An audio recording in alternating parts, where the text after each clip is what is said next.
It was supposed to be a routine night. I had just finished a work assignment in a small town called Valen Junction, an old railway town buried in dust and forgotten tracks. My train back to the city was scheduled for 9:15 p.m., but thanks to a late-running client meeting and a cab that broke down on the way, I missed it by barely 5 minutes. The digital board at the station flickered like it hadn't been touched in years, and except for a lone rusted bench, the platform looked eerily empty. No vendors, no announcements, just silence. The station master's office was locked, not a single soul in sight. I tried to call a taxi, but there was no signal, not even a flicker of reception. I walked down to the far end of the platform, hoping to find someone, anyone. But the deeper I went, the more I felt like I wasn't supposed to be there.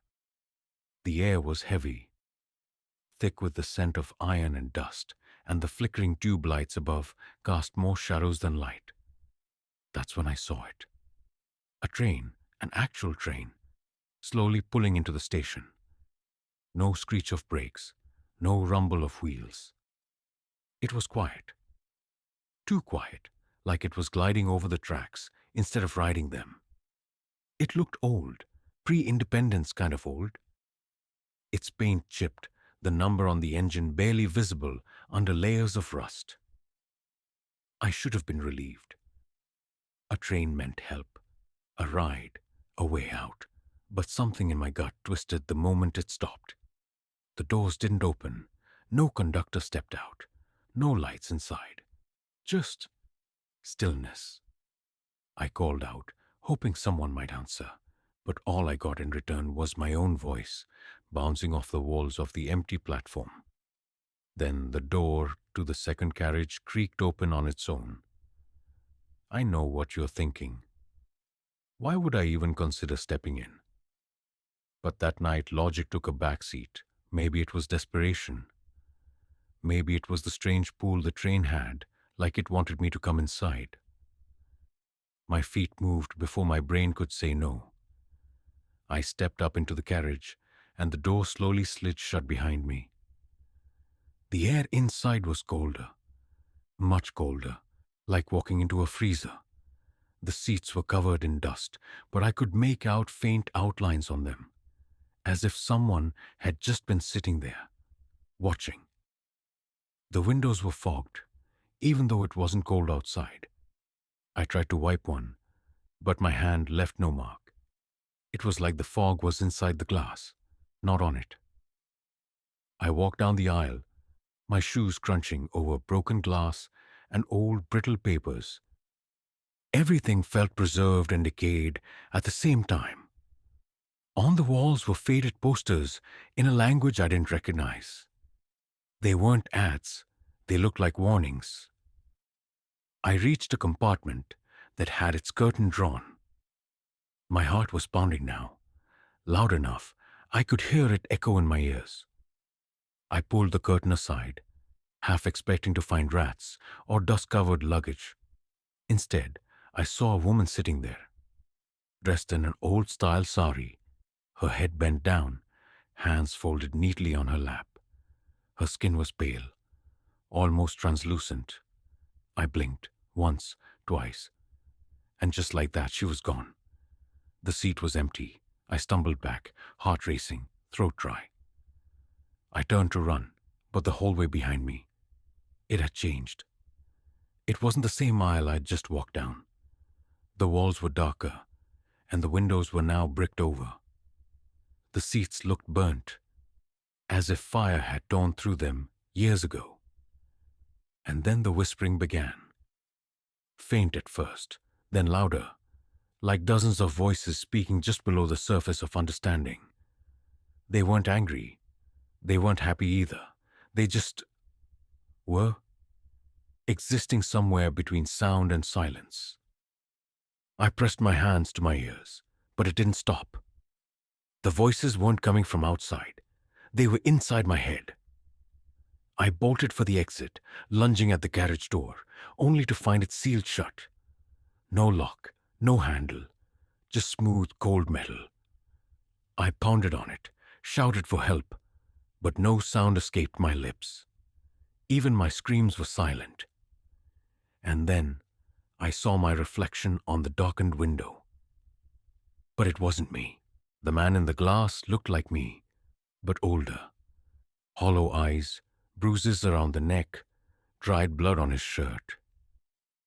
He raised his hand and pointed behind me. I turned.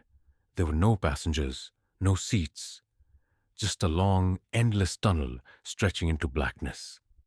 And something was crawling toward me.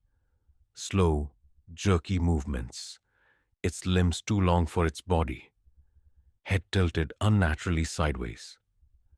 I could hear it breathing.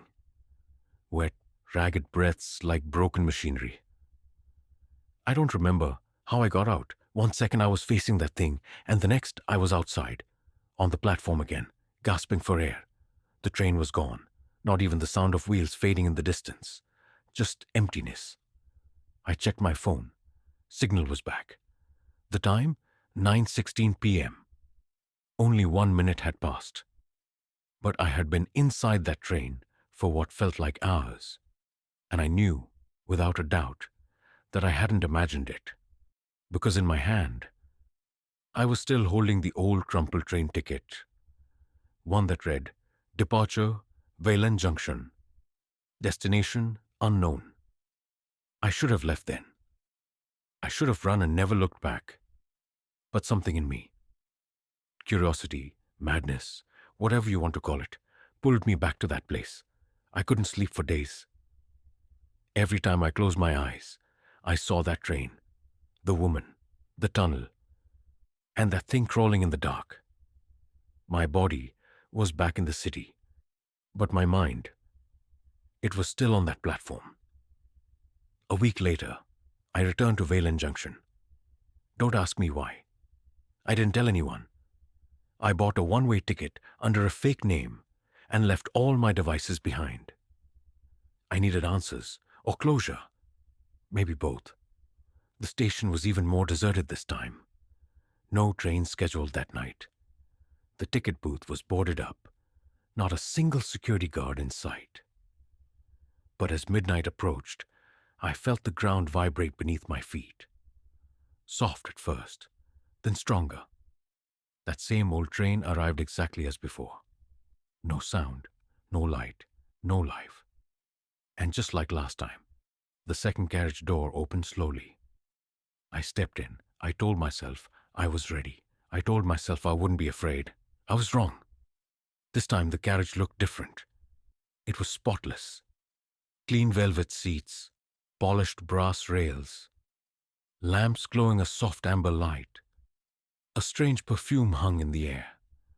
Floral, but ancient, like something found sealed in a forgotten drawer. At first glance, it seemed almost beautiful. But then I noticed something strange. The windows didn't show the platform. They showed movement, trees rushing past, mountains, rivers.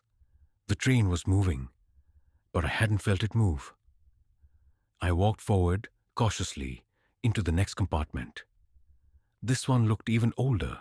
No lights, only lanterns swaying gently. The air smelled of damp wood and kerosene. There were passengers here, 5 or 6 of them, dressed in styles from different eras. A man in a British military uniform. A woman in a 1940s nurse's outfit. 2 children clutching wooden toys. No one looked up at me. No one moved. I sat down across from the children, just to observe. The boy held a wooden train, rolling it back and forth. The girl stared blankly at the wall. Then suddenly, the boy looked at me and whispered, "You shouldn't be here. They don't like new passengers." I wanted to ask who they were, but before I could speak, the train lights flickered. The soft lantern glow turned into an ominous red pulse. When my eyes adjusted, the passengers were gone. Just empty seats, Even the toys had vanished. I stood up and tried to move to the next carriage, but the door wouldn't budge. Instead, I turned around and realized the entrance I had come through was no longer there. Just another corridor that hadn't been there before. I walked down it, heart pounding, footsteps echoing louder than they should. The next compartment was a dining car, but the tables were overturned, dishes shattered on the ground, old dried blood smearing the floor. One of the chandeliers above swung violently, though there was no breeze. I saw movement in the corner of my eye. A man sitting at the farthest table, hunched over a plate of something grey and unrecognizable. I called out, "Hey, are you okay?" He didn't move, not at first. Then slowly, with a jerk, he turned his head toward me. His mouth was sewn shut. His eyes were hollow sockets, yet I felt his stare pierce straight through me. He lifted one trembling hand and pointed to the seat across from him. I took a step back, but the moment I did, the floor beneath me gave a violent shudder and the carriage went dark. In that moment of blackness, I felt cold fingers wrap around my wrist. I screamed and flailed, trying to pull away. But nothing was there when the lights flickered back on. The man was gone. So was the dining car. I was now in a narrow hallway that shouldn't have existed. The walls were closing in, pulsing like they were breathing. The lights here were dim and greenish, casting twisted shadows along the floor. Whispers started again, familiar, like the ones from my first encounter. But this time they said my name.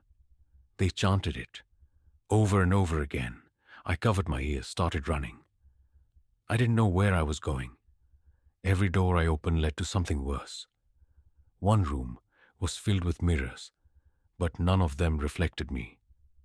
Instead, they showed twisted versions of me, hanging, bleeding, screaming.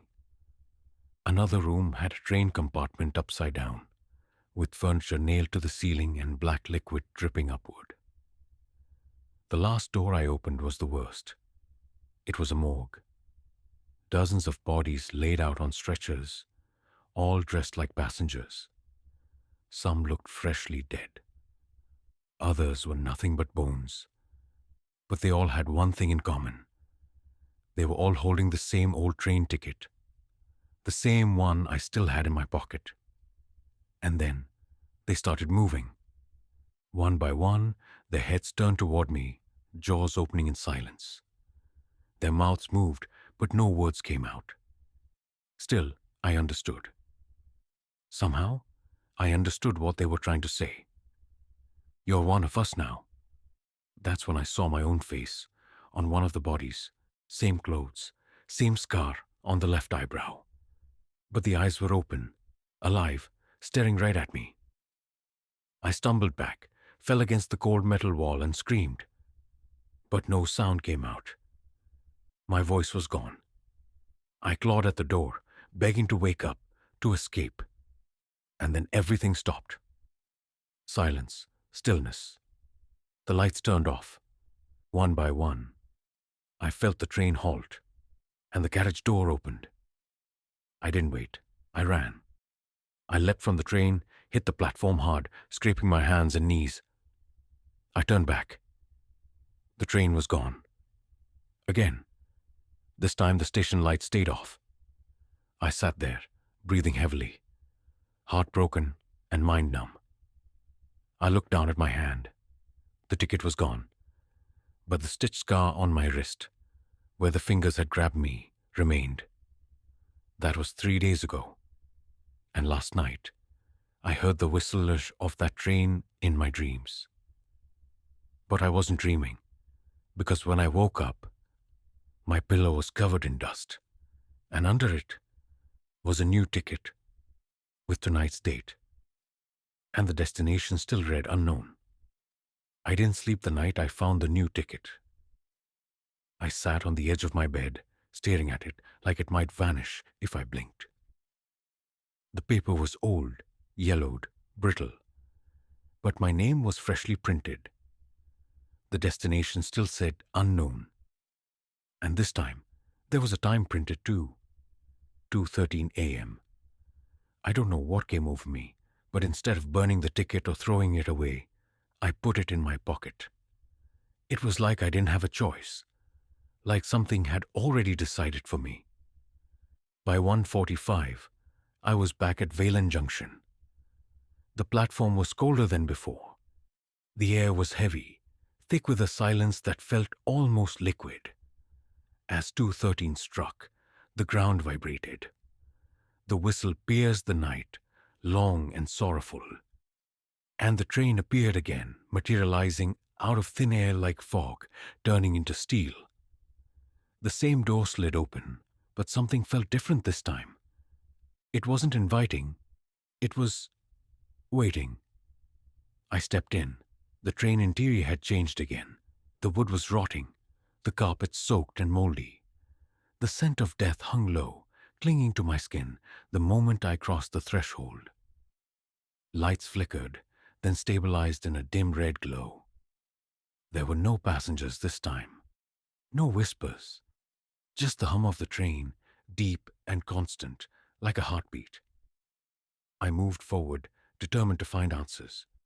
I passed through the familiar rooms, the bloody dining car, the morgue, the endless hallway. But they were different now, decaying, falling apart. I was deeper this time, like the train itself was taking me toward its core. Eventually I reached a staircase. It led down into the belly of the train, somewhere that couldn't possibly exist based on the train's exterior. I descended slowly, the steps creaking beneath me. At the bottom was a door made entirely of rusted metal, carved with symbols I couldn't recognize. I pushed it open. Inside was a circular chamber, lit by candles that floated in the air. In the center stood a man, or what looked like a man. He wore an old conductor's uniform, perfectly preserved, but his face, it was a shifting blur, a smear of skin and shadow that never stayed still. "You came back," he said, voice echoing around me like wind through a tunnel. "You were always meant to." I asked him what this place was, what the train was. Why me? He smiled. Oh, at least I think he did. His voice turned colder. "This train collects the forgotten, the cursed, the ones who slip between moments and memories. We find the ones who should not have survived, or who were supposed to die, but didn't. And we offer them a seat, a place to ride forever in the cracks of reality." I felt dizzy. "I didn't die," I said. "I'm alive." He stepped closer. "Aren't you curious why no one remembers you? Why you've been fading? Look at your shadow. Go ahead." I turned slowly. There was nothing behind me. No shadow, no reflection in the metal wall beside me. Panic surged through me like ice. "What am I?" I asked. "You're a fracture," he said. "An echo. You boarded once. You never left. Everything since has been borrowed time, and the train has come to collect." I stumbled back. "Number, that's not true. I escaped. I got out." He raised his hand. A mirror rose from the floor. In it, I saw myself, flickering between two versions. One was me. The other was pale, hollow-eyed, stitched along the wrists and mouth, like the corpses from the morgue car. "You've been unraveling since the first ride," he said. "Now it's time to return." But I wasn't ready to give in. Somewhere deep inside me, the real me fought back. I grabbed the mirror and shattered it against the ground. The chamber trembled. The conductor let out a hiss like steam escaping a broken pipe. "You've made a mistake, Em," he growled. I ran, back up the stairs, to collapsing carriages. The train screamed, metal grinding, lights bursting, the walls cracked open, revealing glimpses of other worlds, other timelines. I saw versions of myself, a child, lost in the woods, an old man crying in a hospital bed, a teenager disappearing into a burning house. All the lives I could have lived, or maybe had already lived. But none of them were real. None of them were now. I reached the platform door. It was shut tight. I pounded on it, screamed, begged. Then I remembered the ticket. I pulled it from my pocket. It was burning hot. I pressed it against the door, and it vanished in a flash of red light. The door opened. I jumped. Darkness, then pain, then silence. When I woke up, I was lying outside the station. Morning light was creeping over the horizon. My clothes were soaked in sweat and grime. My phone was in my pocket again, fully charged, blinking with missed calls and messages. Days had passed. I was back, really back, but something inside me has changed. I don't cast a shadow anymore. Mirrors still won't show my face. And sometimes, late at night, I still hear the train. Always at 2:13.